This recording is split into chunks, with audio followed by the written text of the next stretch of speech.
那为什么后期我们不用 S 型弹簧？是因为 S 型弹簧两边的固定扣环容易产生异音哦。那久了，如果要处理的话是非常麻烦，因为上面已经粘完泡棉哦。那你要拆掉再处理到里面的弹簧，等于是整张要重弄哦。那基本上两个打底方式大同小异，只是我们会思考，到底哪一个问题会比较少？那我现在试一下 S 型弹簧，它久了会产生异音的状况。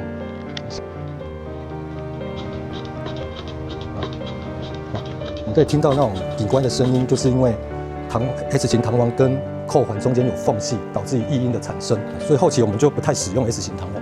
那我试一下黑皮带给大家看一下。基本上黑皮带你怎么踩、怎么晃，它不会有这个状况发生。所以这个就是我们现在比较常用的橡胶黑皮带打底。而最后我们爱家沙发结构保护时也是包含黑皮带的，所以请大家使用上可以安心使用。